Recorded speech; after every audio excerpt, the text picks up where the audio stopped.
Hello, everybody, and welcome to the third installment of Old School Pro Wrestling Gimmicks Tier List bullshit. Before I really get started here, I have to get a couple things out of the way real quick. So bear with me. Number one, if this is your first time on this channel, or if you are a recent subscriber. You know, this is a dog shit channel, okay? I gotta get that out of the way. I have, like, almost no subscribers.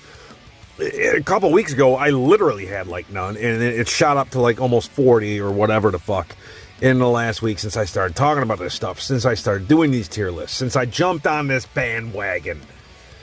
But, hey, look, if you're here, you're here. That's great. I greatly appreciate your attention, the fact that you bothered to click on this, the fact that you're bothering to listen to my stupid mouth at this moment. By all means, like, subscribe, hit the bell notification, all that bullshit. But that's one of my pet peeves, you know, like when you click on a channel and they just keep harping on the like and subscribe. It helps the algorithm. Hit the bell notification so you don't miss anything.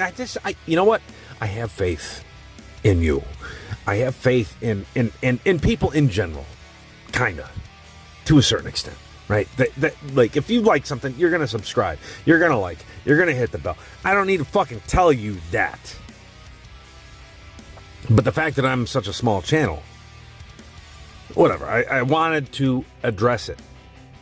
Specifically just to say thank you to those of you who have viewed the last couple, who have bothered to comment, subscribe, all that stuff, because it's all new to me.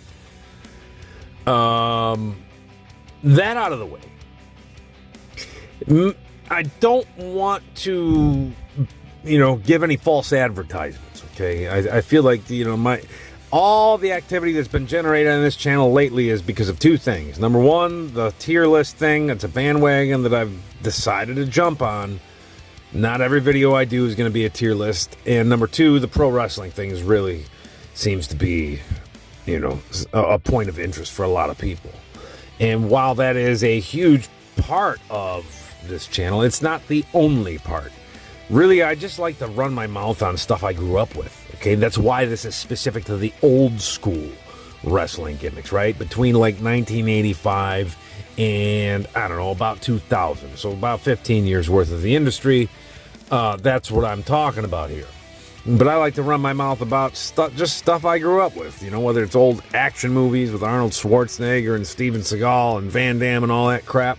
Or it's, like 80s metal, new metal, whatever the fuck happened. These are all things that I spent a lot of time with, before I had responsibilities in life, before I got married, before I had a career, before I had kids, all this. These are things that I had time to, like, discuss and think about in depth with my friends and stuff. So it's like all I know, okay? But anyway. I don't want to waste too much time on the intro explaining myself to all you people. This is about old school pro wrestling gimmicks. And just like I said in the last two installments, and it's something I want to make clear here. Now, granted, I'll put both those previous videos in the description so you can go back and view them. But real quickly, I feel like I need to explain that this is about the gimmick, not the in-ring work. Okay, not about who would win in a fight between this guy and that guy. Not about, how much money they made or how, what their status is in terms of being a legend. It's just about the gimmick and what that individual was able to do with that gimmick. Okay. Now, last video, I got some pushback, as I knew I would. And this is a good example of kind of my criteria. Because Shawn Michaels, the Heartbreak Kid, the sexy boy. I think it's kind of inarguable that he's one of the best workers in the West, as far as most people are concerned. Like, he should be, as an individual, in, like, Apex tier, but I fucking hated that gimmick. I hated that, I'm a sexy boy with chaps and some hearts on his tights, and I look in the mirror and, like, fix my mullet in front of it, and, like, I didn't like that whatever. It just didn't do anything for me. And yeah, I have biases. I just don't like Shawn Michaels as a person. And so I put him in some... I don't think I put him in ass blast territory, but I put him in like the L or the nah or something, like way outside of Apex. And you know, there was at least one comment that adamantly disagreed with that, and I know that there are a lot of other people that would adamantly disagree with that. And that's fine. And the great thing about YouTube is you have that freedom to just... You got an opinion? You like something or someone or whatever? Make a YouTube video about it. That's what I'm doing. Doesn't require any real special skills. Go make your own fucking tier list. This is about this particular asshole's opinion on this particular subject. So all that out of the way. Right now, you know, kind of like my criteria might fucking ebb and flow based on how I'm feeling at the particular moment. But I've already wasted 6 minutes of this fucking video explaining all this. Let's get started. Starting things off, Coco Beware. Fuck. Now I feel like I already got to do some more splaining. This is another thing. Like, I remember Coco Beware, the Birdman, right? Flashy colors, silly music, Frankie the fucking parrot. Dude came out flapping his arms like a fucking bird. I remember all that. Okay, I remember him as part of High Energy with Owen Hart, you know. Shortly after the new... I think High Energy came after the new foundation, right? Hart Foundation was no more. Bret Hart went on to singles competition. So Jim, the Anvil Neidhart, and Owen Hart formed their own tag team called the New Foundation. And I don't know, for whatever reason, that shit the bed. And then Coco Beware took the place of Jim Neidhart, and Owen and Coco became High Energy. He was a gatekeeper, okay? Coco Beware, I feel like he would beat jobbers, but he was basically the guy that, like, if he won, you were a jobber. If he lost, that was your kind of entry point into the business, into Saturday Morning Superstars, Monday Night Raw, what have you, okay? He was kind of real low tier. And what do you expect with that kind of gimmick? You're the Birdman. You flap your arms around like an asshole with a parrot on your shoulder. Now, whether or not he had any Beastmaster level communication with that fucking bird, I don't know. But I didn't see him using Frankie in the same way that Jake the Snake used Damien. So he's definitely nowhere near the badass category. Apex, that's blasphemy to even talk about. It's really about where are we going to put him in terms of the lower tiers. Because really, is it a win? Are you a win if you're the Birdman, Coco Beware? Nah, right? So just saying, nah. That's the best he's going to do. I'm not going to put him in ass blast, okay? So it's between nah and L. Is it a lose gimmick? You know what? I think just because of his longevity, because he was known as nothing but Coco Beware. He always kept that same thing. It lasted. It never really achieved a whole lot. So I'm going to go ahead and place Coco Beware in the nah category. Okay? Okay. Up next, Bam Bam Bigelow. Fire fucking flames tattooed on your head. Fucking greetings from Asbury Park, whatever. 300 plus pound big dude with a bad attitude and shitty teeth that looked like a fucking tough guy and could do cartwheels. He was a pretty agile big man. Very, up the same alley of like a Vader, right? Although, I don't know. Do I want to put him on the same level as Big Van Vader?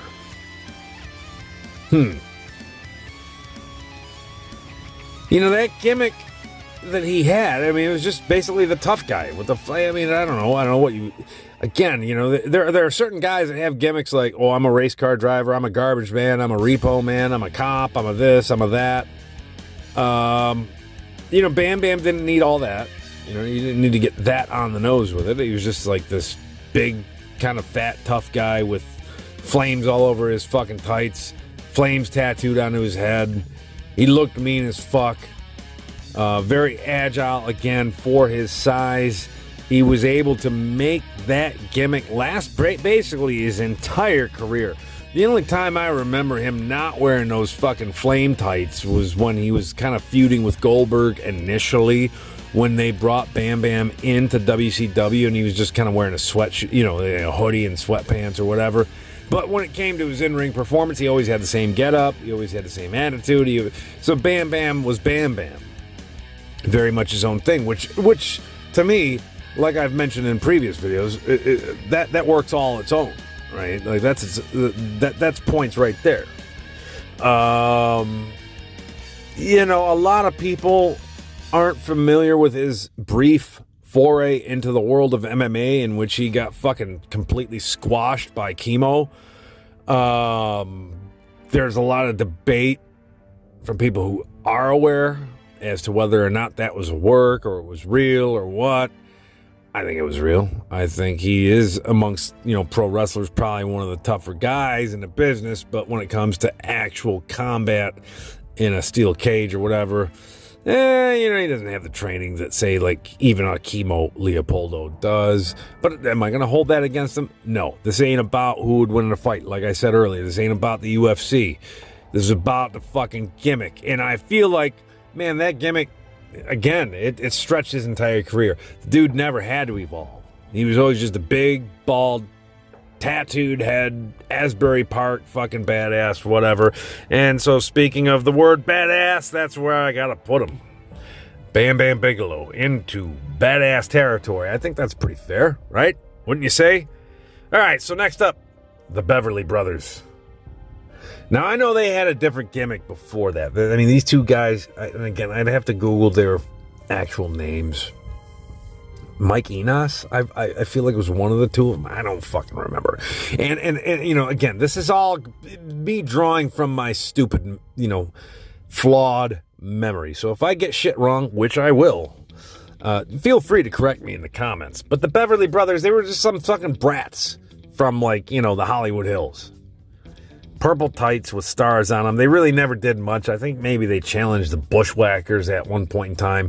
They did, they challenged for the tag titles a lot of the time, but I don't think they ever won them.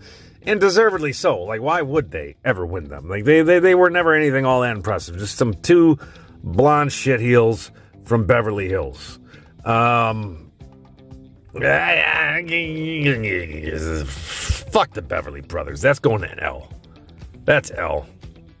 I don't know. I don't want to make, and another thing, I apologize in advance. I don't want to make this an hour and a half long thing. So when there's, a particular individual or a particular tag team that I just don't really have a whole lot to say about, I'm not going to say a whole lot. Anyway, moving on. The Red Rooster. Terry Taylor. Terrific Terry Taylor. The computerized man of the 90s.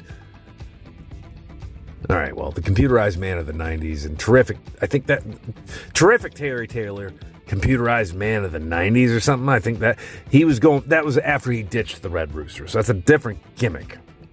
Both are shit, though. But fucking hell, dude, the Red Rooster. Who the fuck, was that did he lose a bet? Because that's kind of how I always looked at that character. Like, you're just some generic asshole with so-so physique, so-so in-ring ability, so-so everything. He was C- all the way across the board as far as I can recall. And then the gimmick was like a fucking complete F, right? Complete L in this regard. The Red Rooster. You had a blonde mullet, but you took part of that blonde mullet, spiked it up, with some fucking hair gel, and then dyed that part of it red. So you look like a fucking rooster. A rooster. Not a tiger. Not a wolf or a wolverine or a bear or a bull or any other fucking intimidating as a fucking rooster. Why not the fucking, red cardinal or the red blue jay or the red fucking robin? Who gives a That's the least intimidating, fucking most worthless fucking gimmick I can imagine the other side of fucking Max Moon. Fuck! Max Moon and Sparky Plug were like the two biggest punchlines of this fucking series initially. But I gotta say, I don't know, Sparky Plug is still elite. I don't know. That's just the fucking worst. Red Rooster might be a half a notch above Sparky Plug. But I don't think I can even put Red Rooster above Max Moon. Red Rooster is fucking ass blast. Every fucking second of every fucking day. Every day of every fucking week. Every week of every month of every fucking year. The Red Rooster is always going to be ass blast. And that's not a knock on Terry Taylor. I don't give a fuck about Terry Taylor, so fuck him. Anyway, moving on. Doink the Clown. Matt something or another. I forget the guy's name. I want to say Matt Murdock, but I know that's fucking Daredevil, and that ain't right. Whatever the fucking guy's name was. They had a Dark Side of the Ring episode on him. He was kind of a shitbag. Tough guy. I don't know. Now I feel bad. I shouldn't say he's a shitbag. I think he liked to fight. He liked to really hurt people. He had a lot of talent. He ingested a lot of drugs. And he was Doink the Clown. And he was the best, like I talked about in the last video, because it was Diesel, right? And Kevin Nash played Diesel. Glenn Jacobs played Diesel for a short time. We're always going to go with the guy who's more known, right? Because we're talking about the gimmick. So we're talking about Matt Murdock or Matt Mitrione or Matt, whatever the fuck his actual name was. That guy. The guy who died not long ago. That's who we're talking about. And his representation of Doink. And it was pretty fucking good, I gotta be honest. Like, I think Doink had his place within the business. He had his place within the industry. It's like that pre-Attitude Era, post-Golden Era. There are very few icons of that, like, interim generation, right? Yeah, but Doink was one of them. And I feel like it worked. Kind of, there's a lot of people who are afraid of clowns. There's a reason that movies like Stephen King's It exists. There are reasons that the Joker is such a fucking iconic comic book character. There's a reason that ICP has this fucking cult following. Clowns are a fucking thing, I guess. They're kind of creepy. They're like happy, they're creepy, but they're this, they're that. And I feel like that character fit right in the middle. I mean, he was able to, walk that line between face and heel effortlessly. It fit in with the generation that it was a part of. Doink the Clown. And I don't remember him having any real bad matches. I'd have to go back and kind of look. But I'd say Doink the Clown. That's a win. I'm not going to put it in Badass or Apex, but it does not deserve anything lower than it was a win. For its time, Doink the Clown is great. Tell you who's not great. Glacier. Okay, now Glacier, I don't know. Again, this doesn't the in-ring ability of these guys. Again, it's not really much of a factor outside of the, so if you, I think I mentioned this in the last video, there are certain characters where the move set kind of serves that particular gimmick, right? Like, so say for instance, The Undertaker, the tombstone pile driver, those the choke slam move, even his ability to walk the top rope, the way in which he did it, the way in which Mark Calloway carried himself around the ring, all really served that gimmick. So I don't want to say that in-ring work has nothing to do with it, but that's not really the point. And so if I'm being fair, did Glacier ever freeze anyone?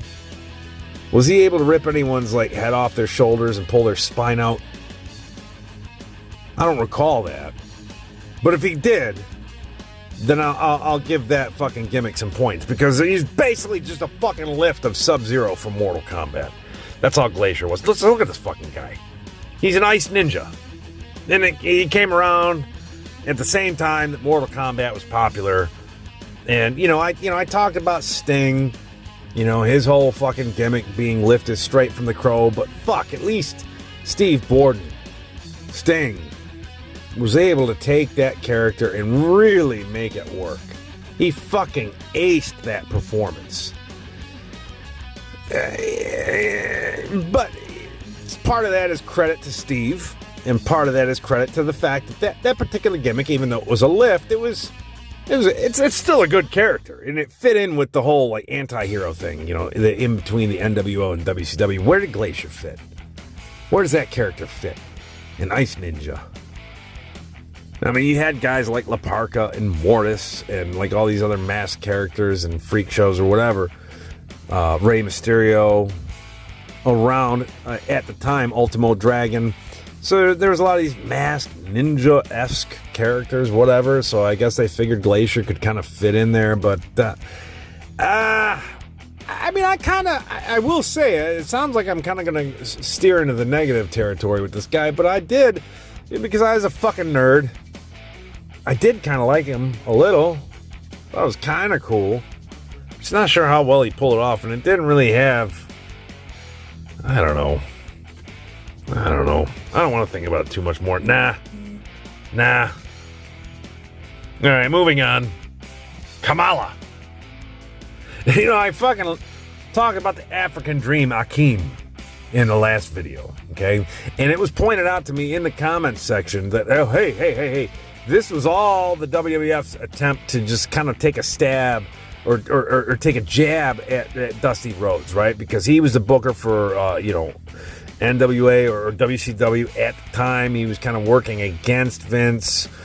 He was the American Dream, Dusty Rhodes. He had all these mannerisms. And so let's create this fucking farce of a character. Instead of the American Dream, it's the African Dream. And he's going to have all the same mannerisms. And he's going to be a fucking goof or whatever. I don't know if that really came across that way. Like, if he... At the time, I didn't catch that. Honestly, I didn't catch that until it was pointed out to me like a week ago. Not even a week ago. I was like, oh yeah, that kind of makes sense. I thought they were both around at the same time, but, you know, I'm trying to recall memories from back in the fucking, late 80s or whatever, and my brain gets fucked up. I thought they were both around at the same time. Anyway, what I was getting at is the African Dream. Maybe I don't know. I said it shouldn't be a guy like Akeem. It shouldn't be the one-man gang. It shouldn't be some white dude. You know, if we're talking about a continent, we're talking about Africa. There's fucking no white people from Africa. Not originally. Okay? Kamala would make more sense. I don't know whose dreams he's in other than nightmares, so the African Nightmare made it. Maybe he would have been. He's fucking nuts. I don't know. Maybe, I mentioned it with the Junkyard Dog. You know, if you really go back and look at some of the way that a lot of these black characters were kind of done back in those days of the late 80s, early 90s, how many of them really had a good, respectable gimmick? And how many of them were just goofs, right? I'm the Junkyard Dog. I'm the Birdman. I'm Kamala. I slap my fucking belly and slap my titties, and I got fucking weird face paint, and I act like a goddamn gorilla.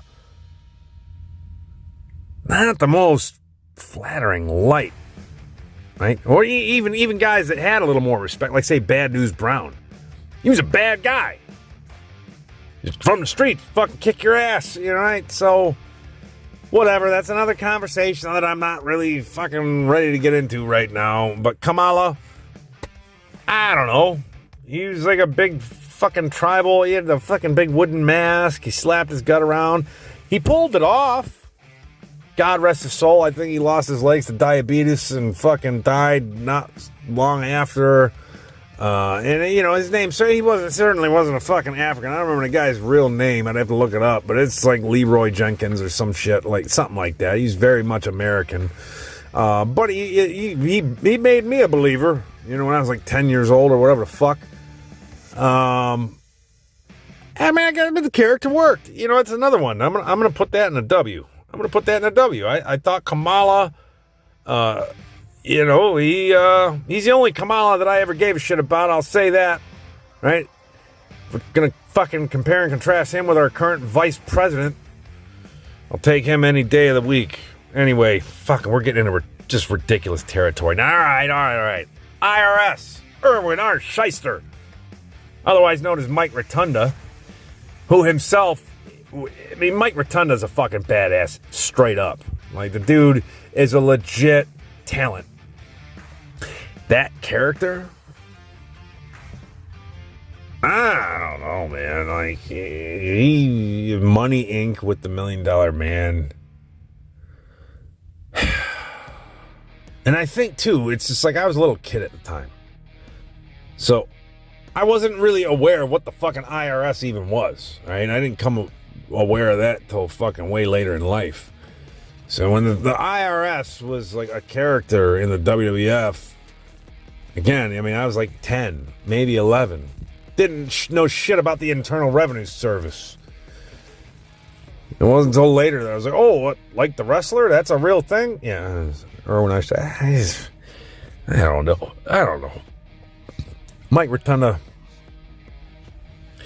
If I decide to get into like an in-ring talent tier list, he'll be up at the top. But for now, L. Hey, I just put him in L. Where the fuck did he go? Oh, he didn't make his way to L. Maybe God doesn't want me to put him in. He's going to fucking L. Fuck you, God. Anyway. Bret the Hitman Hart. Bret. That was a weird segue. Bret the Hitman Hart. Now, here's a big name. You know, that's one thing I was worried about. It's like I already blew through Hulk Hogan, Stone Cold, The Rock, The Ultimate Warrior, Sting, Ric Flair, Macho Man Randy Savage, Andre the Giant. I blew through all these icons. I'm like, dude, I better, if I'm going to continue to do these tier lists, which I do intend to do because there's so many fucking characters, I better be careful not to, like, just go tearing straight through all the fucking, megastars, right? And so, whatever. We still have Bret the Hitman Hart. The Pink and Black Attack. Right? And I'm not judging him on his... Well, I mean, whether I'm judging him as a singles competitor or with the Hart Foundation, it's the same fucking guy. Same color scheme, same fucking glasses, greased hair, great worker. He was known as a hitman, the excellence of execution, which he was. I don't think there's any denying that. I don't think there's any denying his talent as a performer. And while I, have said, like, listen, it's not about the in-ring ability, it's about the gimmick. Well, his gimmick directly ties into his in-ring ability. That's kind of his whole thing, like being that great performer, being the excellence of execution, the best there is, the best there was, the best there ever will be. Very, very arrogant thing to say. I don't even think Mr. Perfect ever said anything so fucking outlandish. But I would put the two of them right up there in the same category as far as their abilities. Now, Bret,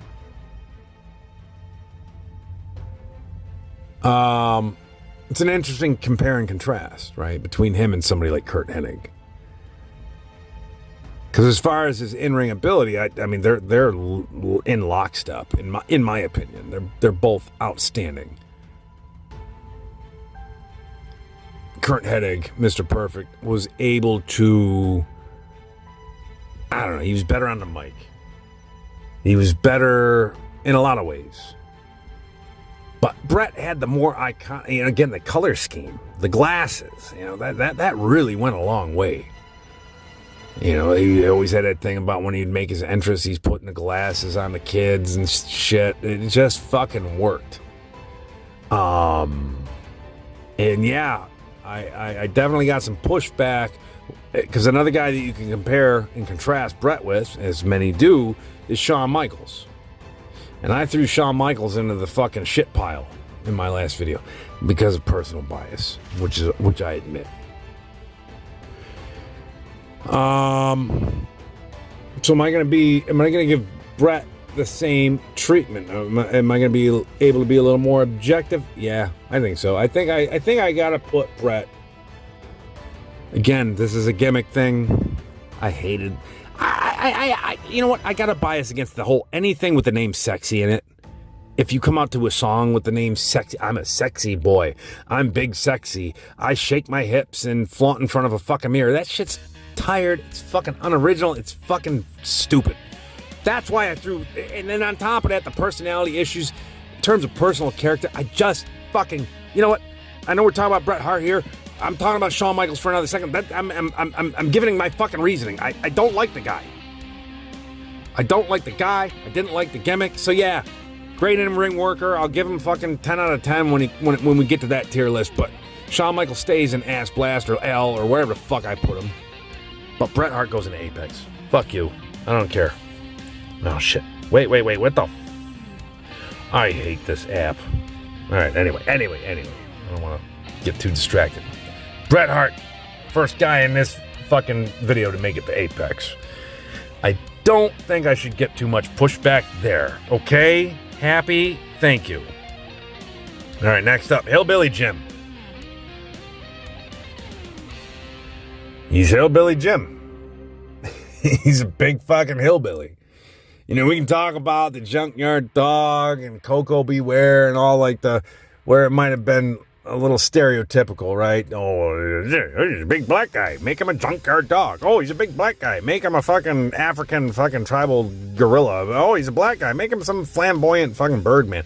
Oh, he's from Kentucky or he's from fucking Louisiana or whatever. Oh, make him a hillbilly. Like, it fucking went both ways. You had like, we're not getting into him here in this episode, but what's his name? Henry Godwin, the hog farmer. Is you get a big fucking bearded dude from the South and that's definitely you're Hillbilly Jim. You're the hog farmer, Henry Godwin. You're this fucking whatever. I don't know. I don't remember ever watching a match with Hillbilly Jim. You know, he goes back into that same category with the Junkyard Dog. Like I said, like I don't really remember what, because again, I grew up in the.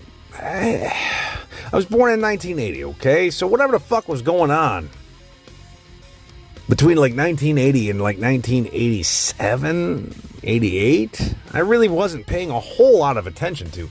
I remember watching the Falling Out with the Mega Powers, on Saturday night's main event. I remember watching that live as a kid, and I think I was about 6.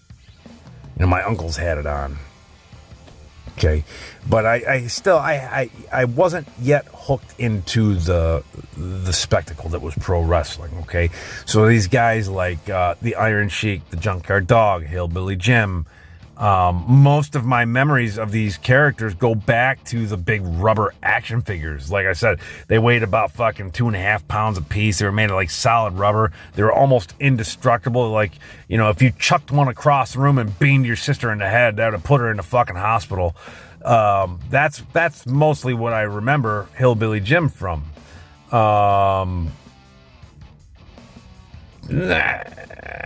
I think he managed the hog farmer, actually. They brought him out of retirement. I don't know. He's a fucking hillbilly. Big fucking hillbilly. And I guess in those days it worked. But how many people still talk about Hillbilly Jim? Right? People will still talk about Bam Bam Bigelow. Right? The previous characters in the last couple of videos that I put into Badass, like the Ultimate Warrior, Crow Sting. Hillbilly Jim doesn't belong in that category at all. Does he belong in the same category as Dink or Kamala?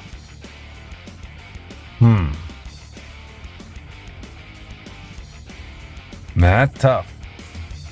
Because right now, for me, Hillbilly Jim's, I'm trying to decide between the W and the L and the not. Like, where am I putting Hillbilly Jim? I'll put him in W. I remember him. Even though I never really watched too many matches, he's still kind of one of those classic icons. It's hard for me to put him in anything other than W. But certainly nowhere near the very top. All right. Don't want to waste a lot more time on the guy. Let's move on. We are now... here's a good one. Mankind. Mick Foley. Now, here's... Again, Mick Foley, he's played Cactus Jack. He's played Dude Love. He's played Mankind. And he's had a variety of gimmicks over the years. But Mankind, that was kind of... To me, that's where he really hit his stride. right? When we were coming into the Attitude Era, which was when Mick Foley hit his peak, right? As a performer, as a celebrity, whatever. It was Mankind. It wasn't Cactus Jack. It wasn't Dude Love. It was Mankind. He feuded with The Undertaker when the first vignettes that I remember seeing where and I recognize him as Cactus Jack from the WCW days. But it's like, oh, he's playing this other character, and he's ripping hair out of his own skull. He's fucking got this weird mask. He's demented. He belongs in a psych ward or whatever. When they would bring guys in, again, even back then, like at that point in time, to feud with The Undertaker, they had to have something real special about them. You didn't just bring in like fucking Joe Schmo to feud with The Undertaker. It had to be somebody who was like a megastar or someone who was on a somewhat equal footing to The Undertaker in terms of, you know, they're being fucking dangerous or psychotic or crazy or whatever. Like we talked about Nails, obviously Kane. Mankind fit right into that fucking niche. And boy, dude, I mean, talk about the Hell in a Cell. That's a legendary match. A fucking legendary character. Mick Foley, one of the greatest of all time ever in the business. His most successful gimmick, in my opinion, was Mankind. And even within that Mankind character, you had like the kind of more, you know, legit threat, that heel character that was kind of a psycho, to the more beloved, you know, when he started wearing like the business shirt that was all ripped up, the tie that was fitting loose, and he brought out Socko and that, and he's a fan favorite. He was able to even make that character evolve with the times. Mankind belongs nowhere other than Apex. Next up, Disco Inferno. The Disco Inferno. WCW. He was kind of the goof that, you know, another one of these gatekeepers like Coco Beware. You know, he might have beat a jobber here or there. But even that, like, I mean, when I'm thinking about it, like, when you think about jobbers, you think about, like, Saturday morning wrestling, right? You think about the time in the 80s and the very early 90s. By the time Disco Inferno took off, we were well past that stage in pro wrestling. We were in the Monday Night War era. How many people did Disco Inferno even beat? Did he really walk up against a whole lot of jobbers? He was a glorified jobber, as far as I can remember. And praise the dude, whoever the fuck his name is, like, for being a good sport about it. But yeah, he's pretty much a joke. You know, guys like Disco, 3 Count, they were there for comedic relief. Norman Smiley, they were there for comedic relief. Just to see, like, Goldberg spear someone through the ring post, or fucking see Paul White just fucking choke slam him through the fucking bottom of the ring. You know, that kind of thing. So it definitely served a purpose, but you know, Disco had died somewhere in the fucking 70s, and here we are talking about a character that existed in like the mid 90s and that. So you're like 20 years past, but I guess that was kind of the point, right? Disco's a joke, this guy's a joke. So as corny as it is, I guess it worked. It served its purpose. It did its job. And again, I'd have to go back and look up the dude's actual name, whatever, to give the guy credit. But I think, you know, he served the character well. You know, not every gimmick can be, you know, an apex tier. Not every gimmick can be created to be an apex tier. So I guess that's another thing that I really haven't talked about in the last couple of videos, or maybe I touched on it briefly. But when we talk about these gimmicks, it's not just was it really cool or was it really corny, but like, what was the point? Was the point for it to be corny? And did that work? Did this guy execute that game plan? And to me, the Disco Inferno was definitely, absolutely created to be a fucking loser. That was the point, and I feel like the performer executed it well. While we can never put someone like that in Apex or Badass, I can't put it in Ass Blast either, because it did what it was supposed to do, right? When they created Max Moon, and again, I don't mean to keep picking on this guy, when they created that character, I don't think the intent was for it to be this like big fucking, you know, shit-heel joke. It just turned out that way. You know, when they brought Bob Holly in and called him Sparky Plug, I don't think they intended for it to sound as gay as it did, but it fucking did. So, Disco, he was supposed to be a goof, and it worked. I got to put that in W. And so far, I got to say, you know, so far on this list, the W's are walking away with it. But we're not done yet. Here comes Axe and Smash of Demolition. Now, I talked about the Repo Man a couple episodes back. I talked about how much I like Barry Darsow, Crusher Khrushchev, the Repo Man, Smash of Demolition, Hole-in-One Barry Darsow obviously wasn't such a good gimmick, but here's Barry Darsow and fuck, dude, why can't the Masked Superstar? I can't remember his fucking name. Demolition, you know, not the original incarnation, because the original incarnation of Demolition didn't include Smash, or didn't include Barry anyway. But what I remember of that team, you know, again, going back to late 80s, early 90s, it was Axe and Smash. And I remember, you know, the Royal Rumble, that's one thing I always go back to, when they were the first two entrants, and they went at each other. That's a classic moment in WWF history. They were not the most dynamic tag team, okay? They really didn't have shit on the Steiner brothers. They really, I don't even think, had shit on like the Legion of Doom, the Road Warriors. They were bruisers, both big, hefty guys. Not the most athletic in the world. Most of their moveset, like, you know, consisted of just like, you know, forearm smashes, axe handles, stuff like that, right? They were not. They certainly were not the Rockers. They certainly were not the Hart Foundation. They weren't, in terms of the way they presented themselves in the ring, they weren't the most dynamic. However, their image, their promos, the outfits, you know, a lot of people might say, oh, they're the poor man's Road Warriors or whatever, but no, I don't really see it that way. They were a little, I don't know, they just, it's hard for me to explain, but they kind of existed on their own terms. I definitely, obviously the similarities are undeniable, you know, both with the face paint. Vince clearly, you know, he wanted his own version of the Road Warriors when they existed back in the WCW.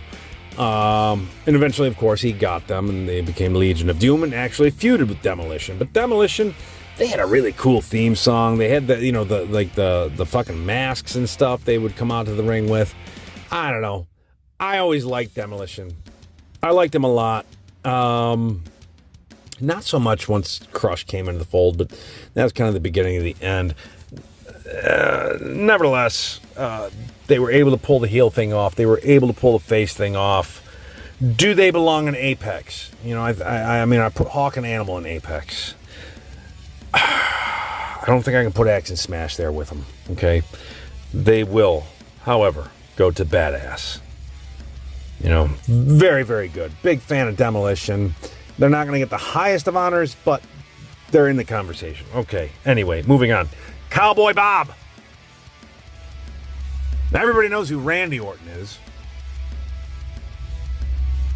Fewer people know who Cowboy Bob Orton is.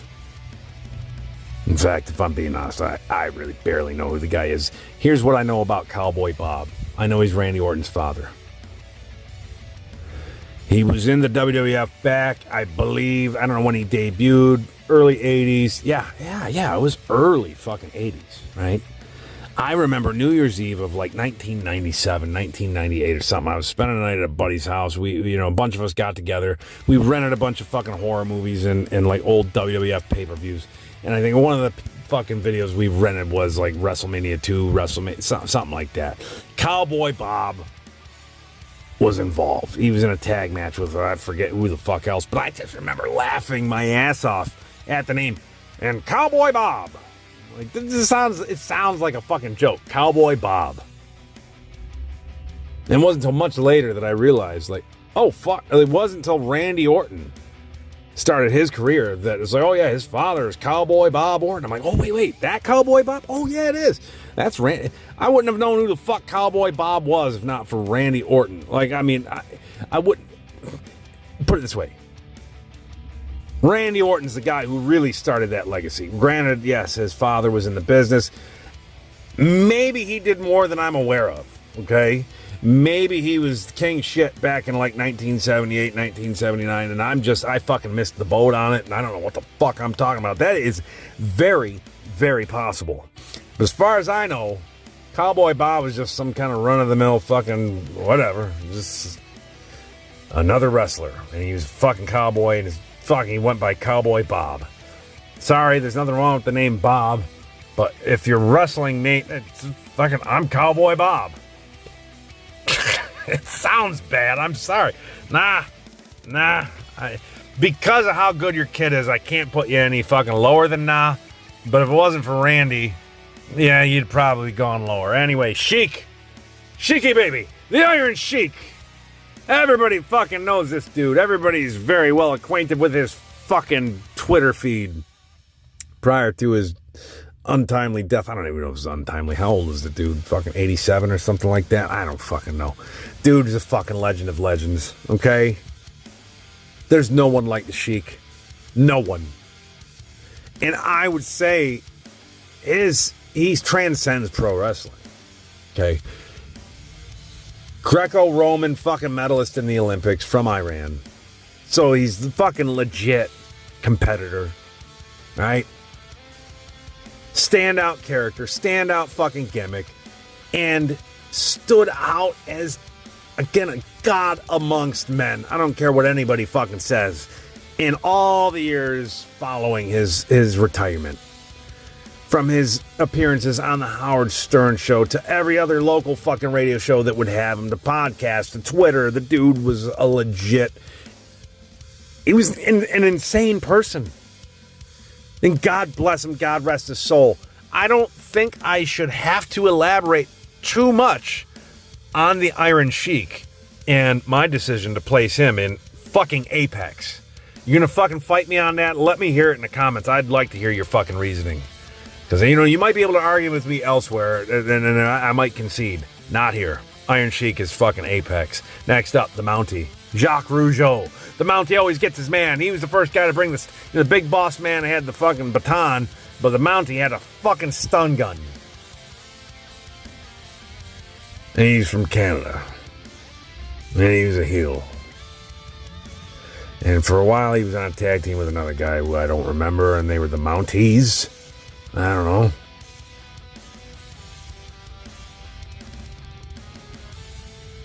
I don't know what else to say about this dude. I've heard him in shoot interviews. Seems like a good guy. I think he was a decent worker. It was good heel. It worked. It fucking definitely worked. I don't mean, that dramatic pause or whatever. It's not for comedic effect or anything. It's just I'm really trying to think. What do I do with this guy? I don't think that's nah. I don't think that's L. I don't think that's Ass Blast. I'm not ready to call it definitely not Apex. Badass? No, he's going to go in the win, though. Jacques Rougeau, the Mountie. He goes in the W. All right, anyway, moving on. Tatanka. I talked, we talk about Hillbilly Jim. We talk about Junkyard Dog or Kamala or whatever, the racial angle, right? Characterizing different demographics. Oh, you're from the South? You're fucking from Fikeville, Kentucky? Fucking hillbilly. You're going to be Hillbilly Jim. Oh, I guess that kind of makes sense, though, right? When we're talking about, like, Kamala, oh, you're from New Jersey? We're going to make you a fucking African fucking giant or something. It's like, all right, whatever. Tatanka, though, here we go with the Native Americans, with the Indians, whatever the fuck. I don't know what the fucking politically correct term is anymore. Indigenous Americans, whatever. And I feel like I've watched this guy in some shoot interviews over the recent years, and I think if you were to bring that to his attention, like, oh, what do you prefer, Indian, Native American, Indigenous? I think he would tell you to go eat a dick. He seems like that kind of guy. I like this guy. I don't know. He seems a little nuts. I always liked him as a performer. His theme music fucking ripped. in my opinion. Dun, dun, dun, dun, dun, dun, dun, dun, dun, dun, dun, dun. He had the neat tomahawk chop, and it's not fucking racist. If the guy himself doing it doesn't fucking have any problems with it, then I'm gonna fucking call it good. I don't know, right? Yeah, granted, as a fucking generic fucking Anglo white guy, it's hard for me to be able to. I don't have any badge that says I can say that, but hey, man, if it's good enough for this dude, it's good enough for me. Whatever. Tatanka, I thought was a fucking decent gimmick. He had the war dance, big dude, believable, decent worker, and I'm fucking pretty sure what Chief Strongbow or something was there. Fucking, there was other Native American characters before Tatanka, right? I gotta believe that. Isn't Tatanka? Isn't that like Algonquin for fucking just like bison? Buffalo? Whatever. He was a big dude. I don't know if he's the size of a fucking buffalo, but whatever. Big enough to stampede me into the dirt if he wanted to. So, man, dude, I really should have looked at this list of guys that I threw together more, because this W, it's just fucking piling up here. You got 6 guys in a W, and no other categories even touching it. But whatever. Next up, Raven. Yeah, we don't talk about, I haven't really touched on any of the ECW guys, have I? Granted, he had a long career in the WCW, Raven's flock, with Reese and fucking Horace and all that, right? So he definitely had a respectable career in WCW, but it all started in ECW. Actually, yeah, it did, right? Because prior to that, it was fucking Johnny Polo. He was a fucking stupid manager, right? In WWF, I forget who he fucking managed. He was worthless as a manager. He was Johnny Polo, and all of a sudden he's Raven. You remember some fucking dickbag to like this kind of grunge rockin' looking dude or whatever. Even his WCW theme music was a ripoff of "Come As You Are," which I think Jimmy Hart's probably to blame for that, but that's a different conversation. Anyway, he had the Sandman T-shirts on, like quote the Raven, nevermore, whatever. He would have been a good candidate for the Crow gimmick, actually, but whatever. It went to Steve Borden, not him. He had a good stable. I think I feel like I brought this up before. Maybe I didn't, but you had the NWO, you had the WCW, and then you had like these other factions, right? You had Raven's Flock being one of them. They kind of existed outside the NWO, but they were part of the WCW promotion, but they were their own faction. I mean, that was the thing about back in those days, all about factions. And Raven's Flock, while not on the same level of the NWO, they were a force in their own right. And obviously Raven was at the helm. Great performer. Played the character very, very well. And, I feel like he made such a strong statement with Raven that people just kind of forgot about Johnny Polo, or if they ever even knew about it at all. So I'm going to say, you know what? That's going to badass. Fucking Raven's badass. Not Apex. Badass, though. And now we're left with 2. Because in each of these, by the way, that's the other thing. I'm doing 20 at a time. I can't do more than 20 at a time. Okay? I feel like that's a good, even number. So we've gone through 18. Now we got 2 left. Who are we going to tackle next? But the great Muta. Now, a lot of probably you were thinking the great Khali when I made that pause there. No, the Khali's ass blast. I'm not even fucking getting into that dude. That dude didn't come around until fucking well after my fandom had expired. But I already know he's ass blast, so we'll never go there. Honorable mention for the ass blast here is the great Khali. Muta, however, will be nowhere near the ass blast. This is a motherfucker that came from overseas, came from the Japanese fucking, and he was really, I think, one of Sting's greatest rivals. The rivalry that he and Sting had with each other is the stuff of legend back in the fucking late 80s, early 90s, right? The great Muta.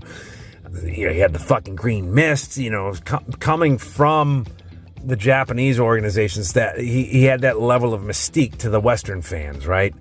And boy, he and Sting, again, I think he had some good matches with Lex Luger, in fact.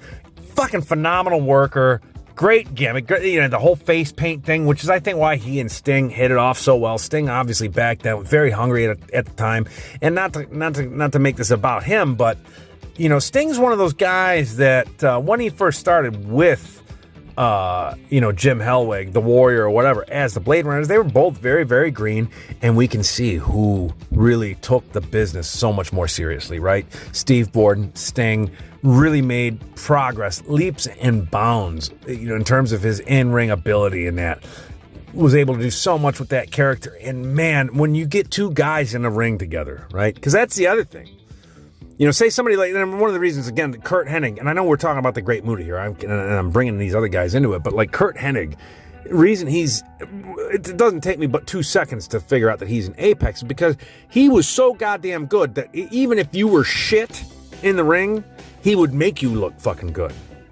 Right? So there's something to be said for that too. Not only your ability to work, but also how do you work with others? And so when you get two guys that are on the level of Sting and Muta, and they have that in-ring chemistry with each other, and I think you could say the same thing about, like, as much as they don't like each other, Bret and Shawn, right? You get two guys in a ring that have great chemistry together, it just makes for the stuff of legends, and it can bring someone from the badass tier into the Apex tier, and I gotta say, that is the case with Muta. The Great Muta goes into Apex tier. Fuck you if you try to push back against that. All right, finally on the list, the Hurricane. And this is kind of an interesting one, right? It's a fucking dork gimmick, right? He's a comic book superhero. And what was the dude? It was Shane, what the fuck's his name? I fucking forget. What is he, 5'9", 5'10", maybe? Not a tiny guy. Not compared to me. My 5'8", fucking 160-pound ass would look like a shrimp next to this dude. But, compared to all these other guys in the pro wrestling business, this guy was kind of small fry. But he was doing choke slams. And he had green hair, and he had a cape, and he had that ridiculous music, and it was very, very self-aware. But it fucking worked. It fucking worked. Just like I said, like Doink and Disco, these gimmicks are very, very self-aware. But that motherfucker coming from the 3-count background, right, where he was part of that little boy band gimmick, and to be able to transition from that into the Hurricane and make it to this, he's remembered today. In fact, I feel like, does he still do like random house shows like in indie promotions today, even as Hurricane? I could be wrong about that. I don't know. Again, I don't follow the business anymore. But I was still following up in the early 2000s when Hurricane came into the fore, and I thought he's great.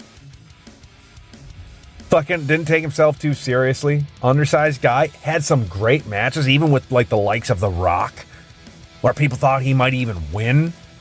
You're able to pull off a fucking choke slam at under 6 feet tall. Fucking A+ work, man.